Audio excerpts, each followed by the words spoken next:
Magandang araw po sa inyong lahat.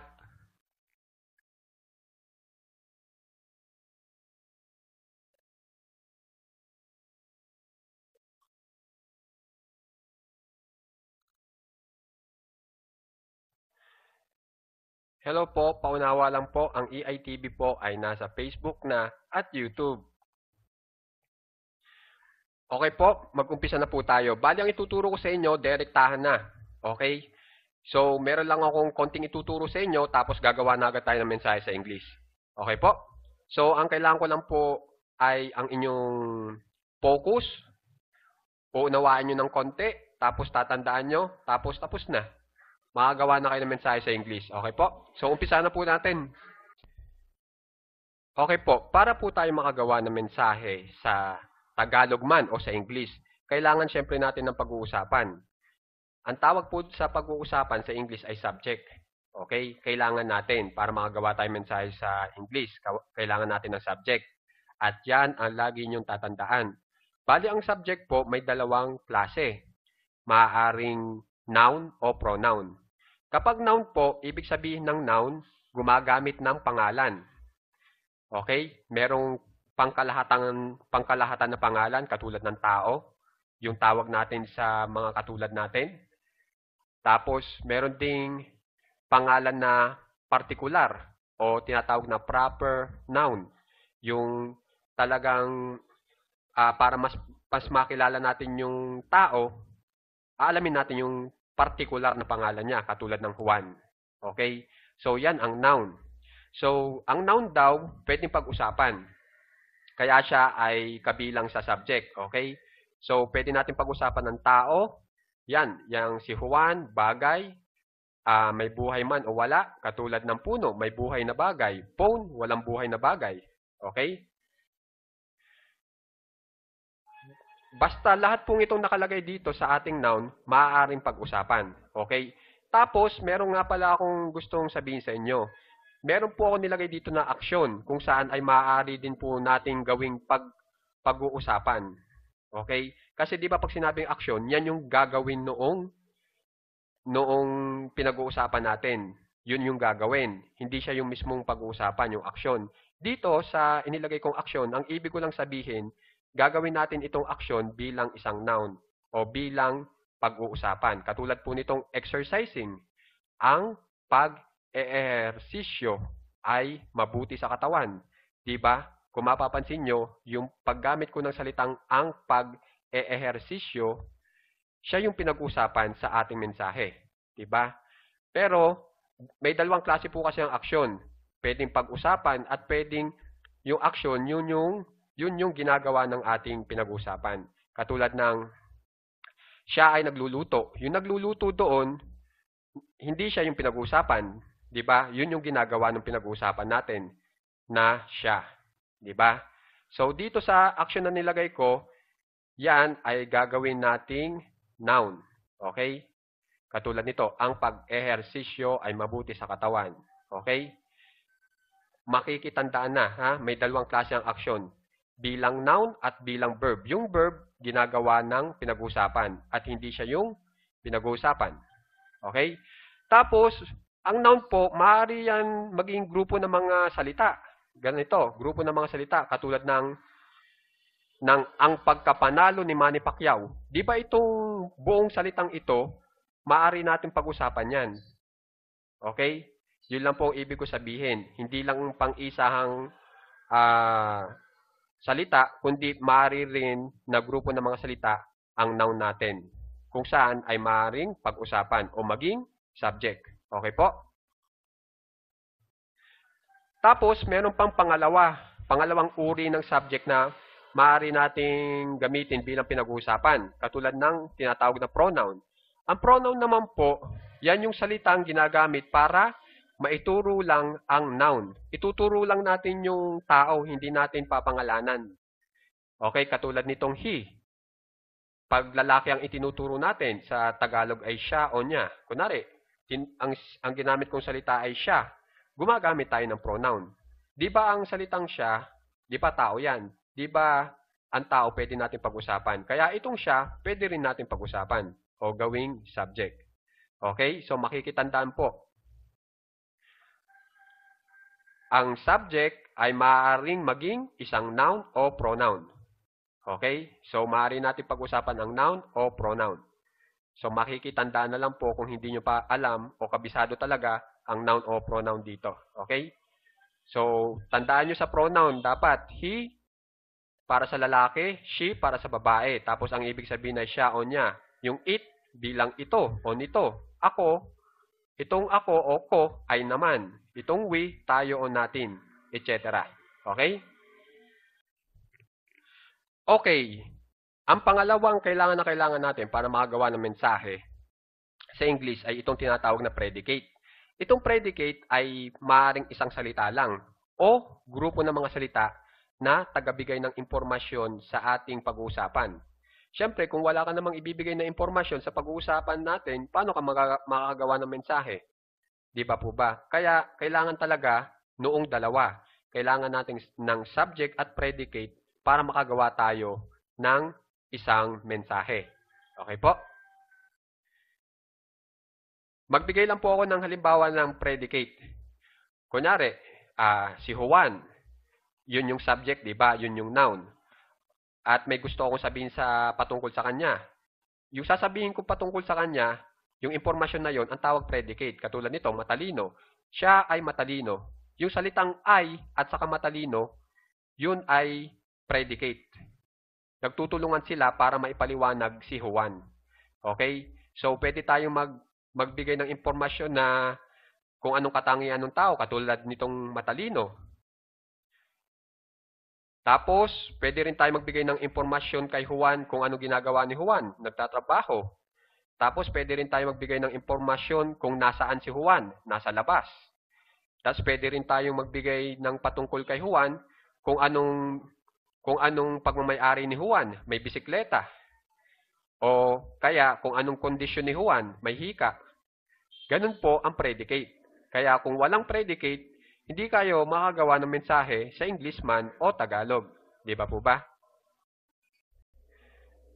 Ngayon po, ibigay ko sa inyo kung kailan nyo malalaman na yung salita ay yun na yung pinakaulo o pinag-uumpisahan ng predicate. Okay? At makikitandaan na po. Kasi maraming nalilito maraming nalilito o nagtatanong, paano ko malalaman na predicate na yung salitang iyon? Hindi na subject, hindi na yung pinag-uusapan. Di ba po ba? So, ito po ang sagot. Nag-uumpisa ang predicate gamit ang verb. Ayun lang po. Kapag napansin nyo na yung salita ay isang verb, yun na yung umpisa ng predicate. Doon na nag-uumpisa yung pagbibigay natin ng impormasyon sa ating pinag-uusapan. Okay po? Ang malaking tanong diyan, ano ba yung verb? Yung verb, yan yung ginagawa ng ating pinag-uusapan. O kaya, yan yung taga-konekta sa pinag-uusapan natin at sa kung anong gusto nating sabihin sa ating pinag-uusapan. Okay? Siya ay laging nasa gitna. Kumbaga. So, meron pong iba't ibang uri ng verbs na kapag nakita nyo, yun na yung senyales na nasa predicate na kayo. Nasa loob po kayo ng predicate. Hindi na kayo nasa loob ng subject, kundi nasa loob ng predicate. So, ang una po nating uri ng verb ay itong linking verbs. Kung saan ay maaaring am, is, are, was, were, be. Kaya pag naranasan nyo ng magamit ito, o makita nyo ito, yan ang nagbibigay senyales na kayo ay nasa predicate na. Okay? Yun po ang senyales. Okay? Yun yung ideya. Tapos meron ding verb na tinatawag na transitive verbs, katulad nitong need. Kailangan. Yung kailangan po kasi ay nangangailangan ng iba pang salita para makumpleto yung ideya niya. Katulad nito, kailangan ko ng ballpen. Pag sinabi kong kailangan ko, di ba parang kulang? Kailangan mo pa ng ibang salita na kukumpleto doon sa salitang kailangan. Kaya nilagay ko yung ballpen, di ba? Ang tawag po doon sa ganong uri ng verb na nangangailangan ng iba pang salita para makumpleto yung kanyang ideya ay transitive verbs. Okay? So, merong linking verbs, may transitive verbs. Ito naman pong intransitive verbs, yan naman po yung verb na kung saan ay hindi na nangangailangan ng iba pang salita para makumpleto yung ideya niya. Katulad po nitong slept, natulog. Kunwari, natulog siya. He slept. Di ba hindi niya na kailangan ng iba pang salita para makumpleto yung ideya ng ating mensahe. Di ba pag sinabi kong natulog, alam mo na yung ibig sabihin nung inyong kausap. Di ba? Tapos po, meron din tinatawag na helping verbs. Katulad po nito, must, ought to, shall, will, could, might, may, did, does, have, has, had been, etc. So, kailangan malaman nyo lahat ng linking verbs kasi yan yung senyales na kayo ay nasa predicate na. Okay po?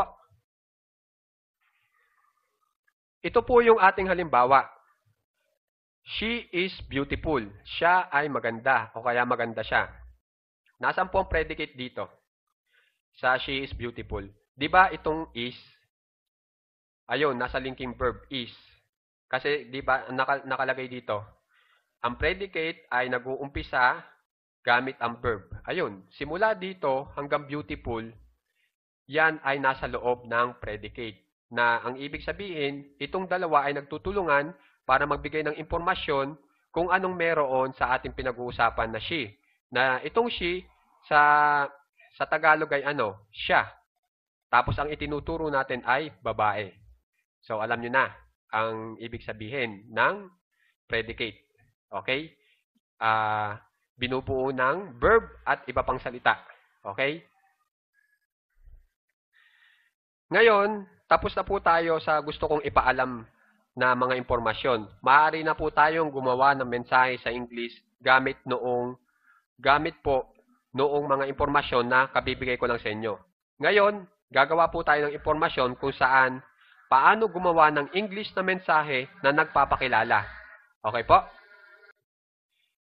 Okay po, para makagawa tayo ng mensahe sa English, kailangan po natin ng sentence structure. Pag sinabing sentence structure, yun ang tutulong sa inyo para malaman nyo ang tamang pagkasunod-sunod ng mga salita sa inyong mensahe sa English. Okay po? So, meron po akong code na ginawa. Ito po, one noun. Ibig sabihin, unang noun. Sumunod, linking verb. Alam niyo na yung mga linking verb ba? Kabibigay ko lang yung is, are, am, was, were. Diba? Tapos sumunod ay second noun o number 2 na noun. Okay? Meron niyang ibig sabihin yung itong tatlong ito. Okay? Na ibibigay ko sa inyo at ipapaliwanag para mas maintindihan nyo. Para makagawa na tayo ng mensahe sa English. Okay, umpisa na po natin. Itong number 1 na noun o first noun, ang gagawin po natin, dapat itong noun na ito, yan yung pag-uusapan. Okay? Tapos itong number 2 na noun, ito naman po ay katumbas ng noun na pag-uusapan. Ang ibig lang sabihin niyan, kunyari tao. Okay? Kunyari ang ating pag-uusapan ay tao, si Juan. Di ba noun yan? Tapos yung noun, maaaring tao, bagay, hayop. Di ba? Dito sa second noun, ang gusto kong ibigay ay gagamit ako ng noun na katumbas ni Juan. Okay? Katumbas ni Juan. Para mas makilala mo si Juan. Katulad nitong ang ginamit ko ay hero. Gusto kong sabihin na si Juan ay isang bayani. 'Di ba? Ang ibig ko lang sabihin, yung sa paggamit ko ng number 2 na noun kung saan ay katumbas ni Juan, ay nagbibigay ng impormasyon na pinapakilala mo si Juan bilang isang bayani. Di ba po ba?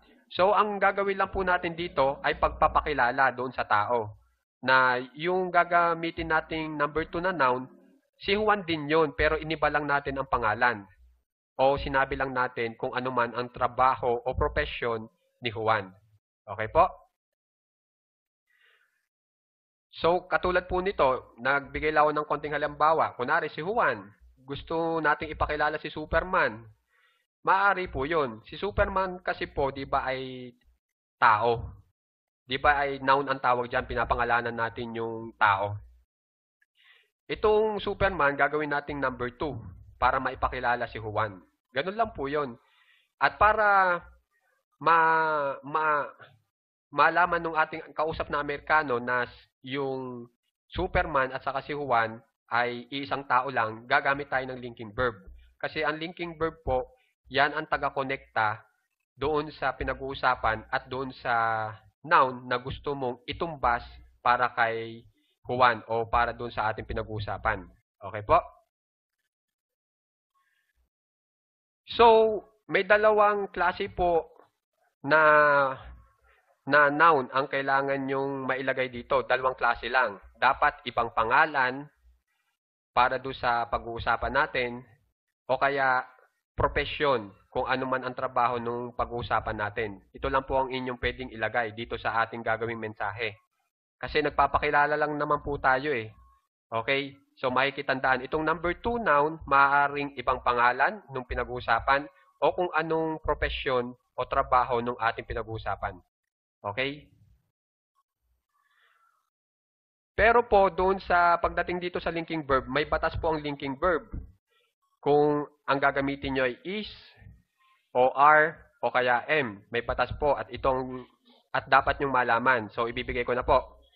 Ang tawag po dito sa ganitong klaseng verb, kung saan ay ikinokonekta niya yung pinag-uusapan at kung ano man yung profesyon o ibang pangalan ng pinag-uusapan, pag ganun po sitwasyon, ang tawag po doon sa verb natin ay linking verb. Kumbaga siya ang taga-konekta sa dalawa para pagtumbasin. Ibig kasi sabihin ng linking verb, ikokonekta mo yung dalawang salita na magkatumbas. Di ba si Juan at yung hero, iisang tao lang, kaya magkatumbas. Okay po? So, dito po muna tayo sa linking verb na is. Okay? Gagamitin natin ng is kung yung noun natin ay isa lang ang bilang. Katulad ng boy. Di ba? Bata. Isa lang ang bilang ng bata. Isang bata lang. Kapag ang pinag-usapan natin ay isang noun lang o isang bata lang, is ang gagamitin nyo. Okay? Pagdating sa noun, ha? Pero pagdating sa pronoun, pag gagamit kayo ng he, she, o it, is din ang gagamitin nyo. Makikitandaan na po para hindi na kayo magkamali. He is, she is, it is. O kaya, the boy is. Okay? Tapos, ang is po kasi ginagamit para masabi natin na yung ating mensahe ay pang ngayon. Okay? Ang pinag-uusapan natin ay pang ngayon na kondisyon. O kung totoo ba ngayon na si Juan ay isang doktor. Kasi meron din pong, pwede rin po kasi natin sabihin si Juan ay dating doktor. Hindi na siya doktor ngayon. Pag gumamit tayo ng is, sinasabi natin na si Juan ay doktor ngayon. Totoong doktor ngayon. Ganun po. Okay? Ang gamit ng is. So makikitandaan na po. Kapag ang pinag-usapan natin ay noun, dapat yung noun po natin ay isa lang ang bilang para magamit yung is. Kapag pronoun naman po ang gagamitin nyo, hindi noun, alinman sa he, she, it, ang gagamitin nyo ay is. Okay? At ang is ay gagamitin nyo kung ang ating pinag-usapan ay pang ngayon na pangyayari o totoo ngayon na yung tao ay isang bayani o isang doktor. Okay? Tapos itong totoo kailanman, maya-maya lang malalaman nyo kung anong ibig sabihin yan. Okay? So, tapos na tayo sa is. Dito naman tayo sa are. Mamaya ibibigay ko sa inyo yung sample. Okay? Balik tayo dito. Juan is a hero. Okay? Alam nyo ng dahilan kung bakit linking verb na is ang ginamit ko. Kasi si Juan isang tao lang.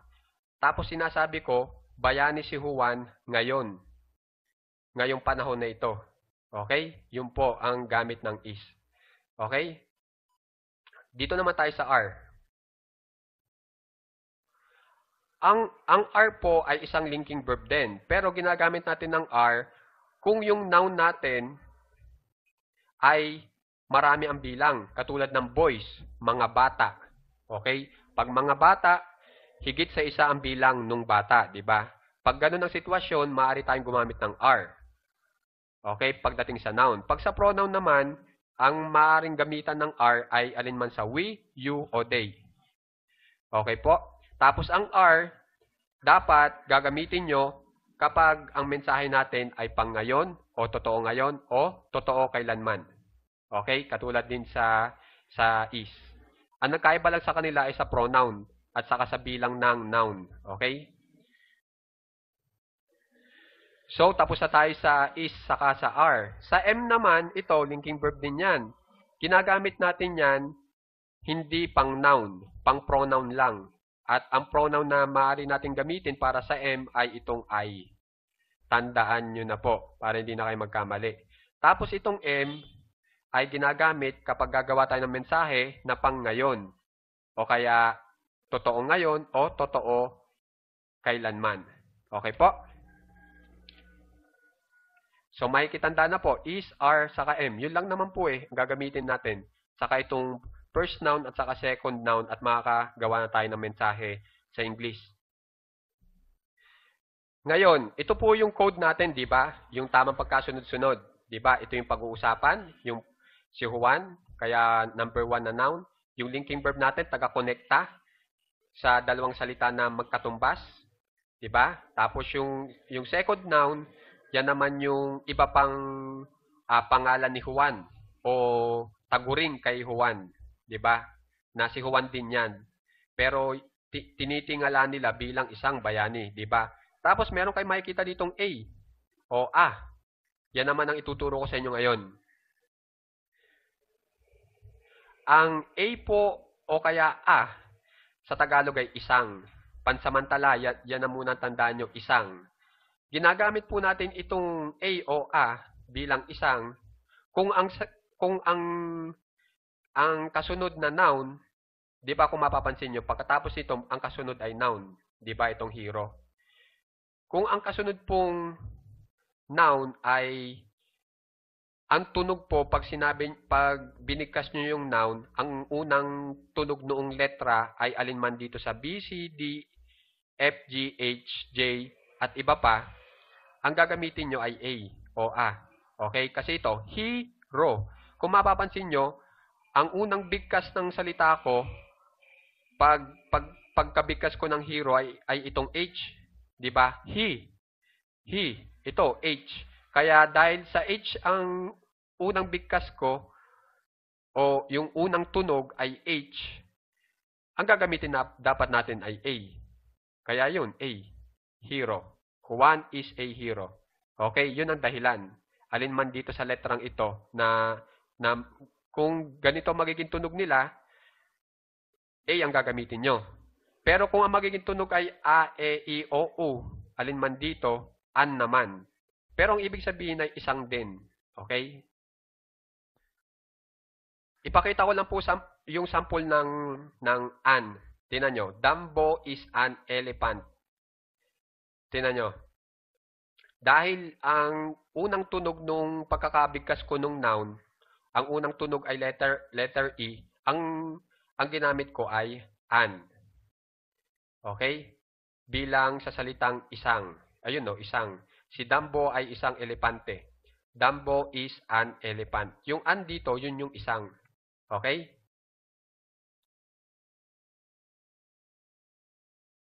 Balik na po tayo dito. So, alam nyo na, ang A saka N, yung tamang gamit. Okay? Ngayon naman, pwede rin tayong gumamit ng da o di. Sa Tagalog ay ang. Yan, makikitanda na lang po itong tatlo. At gagamitin po kasi natin yan dito sa ating sentence structure o sa ating code para makagawa ng mensahe sa English. Okay? Okay, ituro ko na po sa inyo. Kunyari, ganito ang pagpapakilala ko. Kasi dapat ang pagpapakilala natin binubuo ng noun, linking verb at saka ng noun. Tandaan nyo ha? Kapag ang mensahe nyo sa pagpapakilala ay binubuo nitong tatlo, maaari natin gamitin itong code natin. Okay? Katulad nito, si Juan ay isang guro. Okay? Para maisalin nyo yan sa English, huwag nyo nang pansinin itong si. Okay lang. Hindi nyo na kailangan isalin sa English itong si. Dito agad tayo sa pangalan. Okay? So, hanapin muna natin yung noun, yung pag-uusapan. Di ba ang pag-uusapan natin dito, o kung sino ipapakilala natin na guro ay si Juan. So, yan yung number 1N o first noun. Okay? Sumunod, sabi dito sa code, dapat daw may linking verb. Okay? So, kung mapapansin nyo dito sa ating mensahe, si Juan ay isang guro.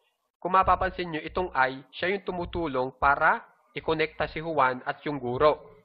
Diba? Kaya ibig lang sabihin, itong ay, yan yung linking verb natin. Okay? Tapos, itong second noun, ano pa yung ibang pangalan ni Juan o kaya kung anong trabaho ni Juan? Di ba guro? Kaya itong guro, yan yung pangalawang noun o second noun. Kaya ngayon, kung mapapansin nyo, nakuha na natin yung tatlo. At dahil nakuha na natin yung tatlo, ibig sabihin yan, kaya natin gumawa ng mensahe sa English gamit ang code na ito. Itong first noun, linking verb, at second noun. Di ba po ba? At dahil po, itinuro ko na rin sa inyo yung a, an, at saka the, alam nyo na rin ang ibig sabihin ng isang dito. At yun nga ay a. Kaya a ang ginamit ko kasi ang English sa guro, yung kasunod nating noun, dyan ibabase kung a o an ang gagamitin nyo o the. Kapag in English yung guro, teacher, di ba ang T, yun, T. Ang gagamitin daw dapat ay a. Di ba? Kaya yun, a.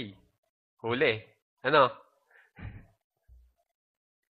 Ngayon po, nakuha na natin yung tatlong code, yung first noun, linking verb, second noun, tapos ultimo itong isang, maaari na natin yan isalin sa English sa tamang pagkasunod-sunod. Ang una daw nating ipoposition sa unahan ay itong first noun, yung pinag-uusapan. Di ba po ba? Yung kaninang paliwanag ko, dapat tandaan nyo yun. Okay, yung first noun, pag-uusapan. Yung second noun, yan yung katumbas ng pag-uusapan. Okay? So, first noun daw muna. Dito, Juan. Juan. Sumunod ay linking verb. Nasaan linking verb dyan? Diba, itong ay linking verb. Paano natin malalaman kung is, are, was, were, baga, o am ang gagamitin natin? Diba, kung mapapansin nyo, itong ating mensahe sa Tagalog ay pang ngayon. At si Juan ay isa lang. So, yung I natin, isasalin natin bilang is. Diba?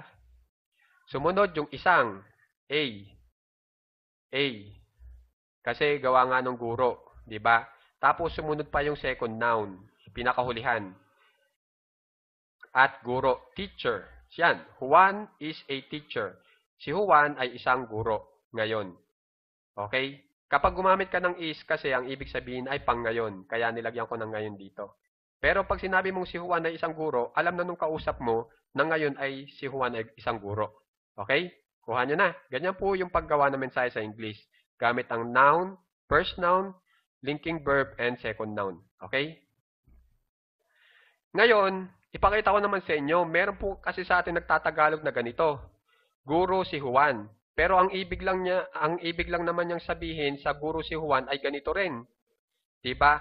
Kapag ang ibig niyang sabihin ay ganito rin, si Juan ay isang guro, binago niya lang sa Tagalog na guro si Juan, ang technique para malaman natin, para maisalin natin sa English ito rin ang inyong susundin. Kailangan may linking verb din.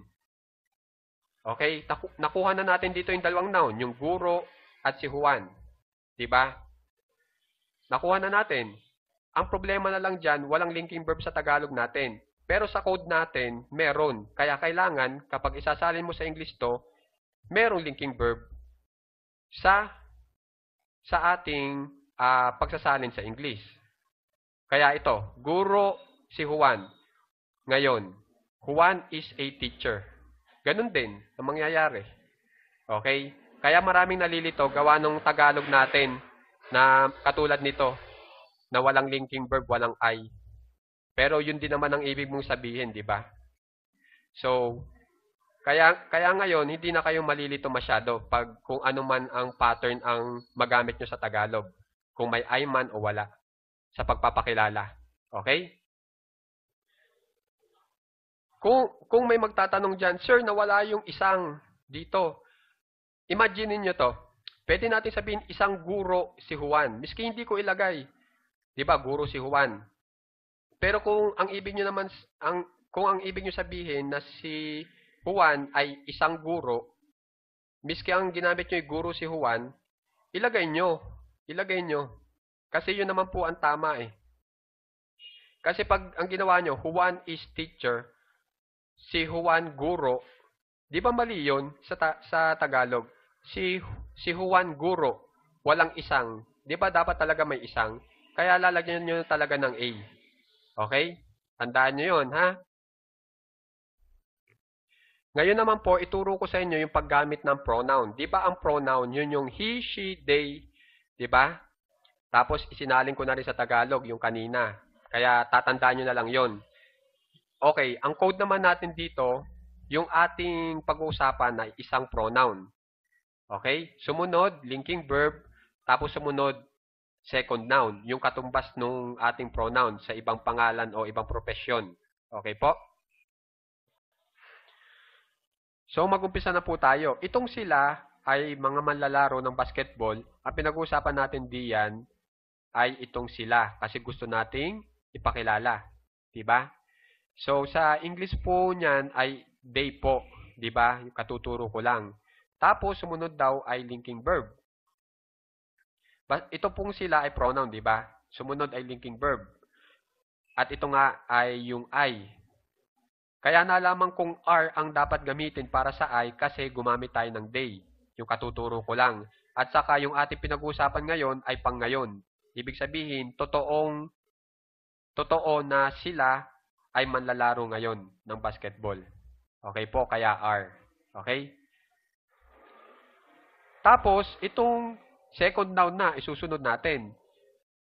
Ano pang ibang pangalan ang maaari nating itawag sa kanila? At ito nga po, mga manlalaro ng basketball. Basketball players. Okay po? So yan na, nakagawa na muli tayo ng mensahe sa English. Pronoun naman yung ating pinag-usapan, hindi na noun. Okay? They are basketball players. Konting tips lang po. Kaya nalaman ko na basketball muna ang iuuna kaysa sa manlalaro kapag ganito po ang inyong pagkakatagalog. Yung mas dinidescribe nyo pa o mas inilalarawan nyo pa yung manlalaro. Di ba inilarawan nyo itong manlalaro bilang basketball? Bilang konektado sa basketball gamit ang nang. Kapag ganito po ang pagkasunod-sunod ng mga salita nyo sa Tagalog, ang iuuna nyo po ay ito. Itong nasa hulihan, itong basketball. Sumunod yung isasalin ay itong mga manlalaro, kaya players. Itong players, yan yung mga manlalaro. Kung mapapansin nyo, yung player natin may S sa dulo. Ibig lang sabihin yan, marami yung manlalaro. At kung mapapansin nyo, itong kasasabi sa Tagalog, mga manlalaro. Kaya itong mga manlalaro, players yan. Okay? So, another technique yon ha. Itong nasa duluhan na basta may makita kayong nang tapos may kasunod na salita kung saan ay inilalarawan itong ating noun. Kasi ito yung noun talaga natin eh. Itong players, yan yung noun natin. O kung paano natin sila ipapakilala sa ibang pangalan o profesyon. 'Di ba? Ang profesyon nila ay bilang manlalaro. Sinabi lang natin kung anong klaseng manlalaro gamit ang basketball, di ba? Kapag tagalarawan yung salita nyo para doon sa ating noun na manlalaro, dapat iuna nyo itong basketball. Iuna nyo yung tagalarawan muna bago pa yung second noun talaga. Okay? They are basketball players. Okay, sumunod po. Ganito po uli ang code natin, pronoun linking verb second noun kasi gumamit tayo ng siya. Itinuturo lang yung tao. At ang ginamit ko ay she kasi babae ang itinuturo kasi gawa nitong doktora. Di ba po ba? Kaya hindi kayo gagamit ng he kasi doktora yung katumbas noong siya. Okay? So, siya ay isang doktora, doktora siya ngayon. So, yung siya, she. Yung I natin ay is kasi isang tao lang at pang ngayon yung ating mensahe. Tapos yung isang a, tapos yung doktora, doktor. At kung mapapansin nyo, pronoun, she. Linking verb is. Second noun, doktor. Okay? Tapos itong doktora siya, alam nyo nang ibig ko sabihin. Di ba? Katumbas din itong siya ay isang doktora. Itong doktora siya. Okay? Ngayon, dito naman tayo sa, gagamit tayo ng noun uli, as linking verb at second noun. Pero, hindi na tayo gagamit ng isang. Okay? Hindi na tayo gagamit ng isang. Pinapakita ko lang yung iba pang uri ng mensahe gamit ang noun, first noun, linking verb, second noun. Okay? Kapag ganito po ang pagkakatagalog nyo, yung pagpapakilala nyo sa tao, ganitong style, si Clark Kent ay si Superman. Kung mapapansin nyo, pagkatapos ng I, wala nang isang, kundi sina. Isang pangalan, di ba? Superman. Okay? Pag ganyan po ang nangyari, siya ang ginamit natin pagkatapos ng I, hindi isang. Okay? Maaari natin gamitin pa rin ay itong code na ito. Itong first noun, linking verb, second noun. Okay? Si Clark Kent ay si Superman o kaya si Clark Kent si Superman. Okay? So, noun daw muna, si Clark Kent. Clark Kent. Tapos, linking verb para sa ay is. Okay? Kasi si Clark Kent ay isang tao lang at saka pinag-uusapan natin ay pang ngayon. Tapos, yung second noun, si Superman. Ang isusunod nyo ay Superman. Wala ng A. Alam nyo kung bakit wala ng A? Kasi kapag gumamit tayo ng partikular na pangalan, hindi na natin ginagamitan ng isang. Okay? Kasi ang Superman po, pangalan din yan. Ginagamit din natin yung partikular na pangalan para makilala yung isang tao, di ba? Kasi, di ba, may Batman, may Superman, di ba? Dito tayo ngayon sa Superman, okay? So, yan. Clark Kent is Superman. Si Clark Kent ay si Superman. Makikitandaan na po. Kung mapapansin nyo, gumamit tayo ng isang kasi ang kasunod natin na noun ay hindi partikular na pangalan. Di ba? Pangkalahatan o naka-common noun. Di ba? Ito kasi partikular na pangalan din. Pero sa ibang pero iniba natin yung pangalan para kay Clark, 'di ba? Para mas makilala mo pa siya sa ibang pangalan, 'di ba? Pero particular si Superman. Ito kasing doktora hindi. Kaya maaari tayong gumamit ng isang, 'di ba? Kasi ang isang po parang hindi mo talaga ipinapakilala ng husto yung tao. Sinasabi mo lang na doktor siya pero hindi mo pinapangalanan ng partikular na pamamaraan. Okay? Kaya basta tandaan nyo, kapag si Clark Kent ay si, ang sumunod ay si Superman, ito rin po ang inyong gagamitin. Pero tatanggalin nyo na yung isang. Okay? Kaya Clark Kent is Superman. Sumunod, pronoun, linking verb, second noun. Ayan, ikaw, you, ay isang estudyante. Are a student. Kung mapapansin nyo, ang ginamit ko ay are para sa ikaw. Kasi, di ba, nasa batas natin, kapag gumamit tayo ng you, dapat ang ating linking verb ay are. Kung saan ang pangyayari ng ating mensahe ay pang ngayon. Ibig sabihin, estudyante siya ngayon, panahon na ito. Okay? Tapos, ito pa po yung ibang maaari nyong gamitin na mga mensahe na sa pagpapakilala. Makikibasa na lang po. Ang ginamit ko ay pronoun, linking verb, second noun. Pero ito po yung medyo kakaiba. Gumamit ako ng the. We are the wrestlers. Tayo ay ang mga wrestlers. Kung ganito kayo magtagalog, tayo ay ang mga wrestlers o kaya tayo ang mga wrestlers, ganito naman ang pagsasalin sa English. Pagkatapos ng linking verb, the ang gagamitin nyo para sa ang. At katuturo ko lang sa inyo kanina, di ba, ng the. Di ba? We are the wrestlers. Tayo ay ang mga wrestlers. Okay po?